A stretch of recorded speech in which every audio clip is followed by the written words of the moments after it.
There are some amazing people around that we can learn from today. People who have already braved the storms and come out on top. People who are still alive today. People who started with nothing and ended up with something great. Famous people, not so famous people. Maybe even people you know, but don't know their stories. People who had an early vision and ambition. People who turned their focused dreams into the reality of success. Life is dull only to dull people. This is true, but it also could have read, life is interesting only to interesting people, or life is successful only to successful people. And what I'm trying to say is that you must first become, mentally, from an attitude standpoint, that which you wish to achieve.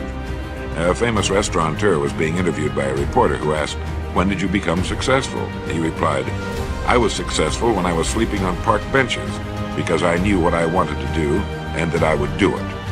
In short, his attitude had been one of success, of expecting success, long before the material, the tangible rewards of success had been earned. But for now, remember that a person must act, look, and because of these things, feel successful before the success he seeks can come. We must learn from personal experience. Pretty simple. Learn from what happens to you. Take a look back over the last few months. Did you make some mistakes? How could you correct those for the future? Take a look back over the last year. Have you done it right or done it wrong? Let's correct it for the next year. Don't drown in a sea of your own negativity when you can float on the ocean of life. You are meant to be a wonderful, loving expression of life. Life is waiting for you to open up to it, to feel worthy of the good it holds for you. The wisdom and intelligence of the universe is yours to use. Life is here to support you. Trust the power within you to be there for you. The moment you start feeling abundant and worthy, you are generating wealth. The moment you're empowered and feel it, you're beginning to step towards your success. The moment you start feeling whole, your healing begins. And when you love yourself and you love all of life, you'll create an equal. And now you're causing an effect. And I think that's the difference between living as a victim in your world, saying, I am this way because of this person or that thing or this experience. They made me think and feel this way.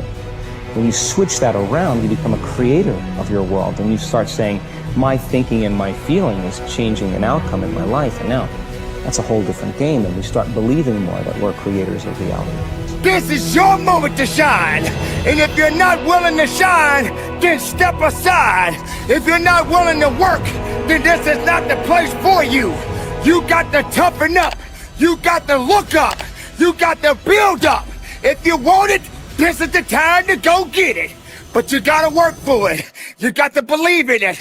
You got to trust in it.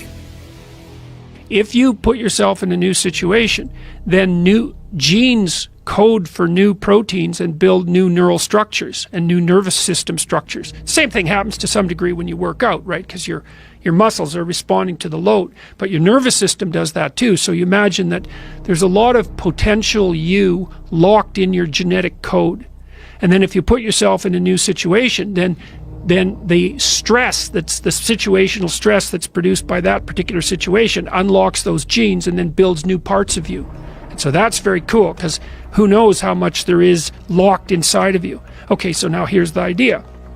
So let's assume that that scales as you take on heavier and heavier loads. That more and more of you get more and more informed because you're doing more and more difficult things, but more and more of you gets unlocked. And so then what that would imply is that if you got to the point where you could look at the darkest things, so that would be the abyss, right? That would be the deepest abyss. If you could look at the harshest things, like the most brutal parts of the suffering of the world and the malevolence of people and society, if you could look at that straight and directly, that would turn you on maximally. And so that's the idea of rescuing your father, because imagine that you're like the potential composite of all the ancestral wisdom that's locked inside of you biologically. But that's not going to come out at all unless you stress yourself. unless you challenge yourself. And the bigger the challenge you take on, the more that's going to turn on. And so that as you take on a broader and broader range of challenges and you push yourself harder, then more and more of what you could be turns on, and that's equivalent to transforming yourself into the ancestral father, into all, because you're like the, what would you call it? You're the consequence of all these living beings that have come before you, and that's all part of your biological potentiality. And then if you can push yourself, then all of that clicks on, and that turns you into who you could be. That's the re-representation of that positive ancestral father. So that's why you rescue your father from the belly of the beast. Acknowledgement is crucial to beginning. You have to dig deep and face yourself in stark reality. What do you think about yourself? Acknowledge your qualities and your flaws, not what your family and friends think about you. And what do you think? How do you feel about yourself? Objectively look inside yourself. You might think that is an overrated mainstream idea, but I promise you it is an imperative step you must take, and a big problem. Consciousness will take shape. What comes next in the process of recognizing a life that lacks confidence? After the pain, or shall I say during, you will start to recall one by one all the chances you missed, all the possibilities you didn't take, and all the time you wasted. It is important to take these lessons and promise yourself it won't happen again. But don't spend too much time regretting a wasted past. Stay in the present, leave the past behind, and act now in a way to improve your future. Prepare yourself for some further disappointments. You who are starting to see straight will realize the friends around you are not so perfect as you thought they were. You will see their blindness and how they mismanage their lives. Don't start mocking them. Don't tell them how stupid they are because they haven't asked for your opinion. You must know they are not yet ready to open their eyes. This process has to start from within. You don't achieve worthwhile goals quickly or easily. They take time. They take struggle. They take relentless pursuit day in and day out. That's what it takes. But also, things don't usually fall apart quickly either. At least at first, it's a slow process.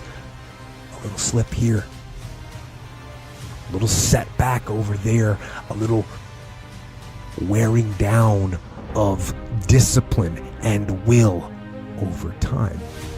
That's the thing. Success and failure are generally slow processes, either slowly building things up or gradually tearing them down. And that's why I say you've got to pay attention. You have to watch. You have to watch every single second, because those seconds, they turn into minutes, and minutes turn into hours, and hours turn into days, and days turn into years. And so that second that just went by, that counted. And so did that second, and so did that one. And in those precious seconds, you were either building or you were decaying. You were either gaining ground or you were losing ground. In that second, and in every second. Every second counts. So make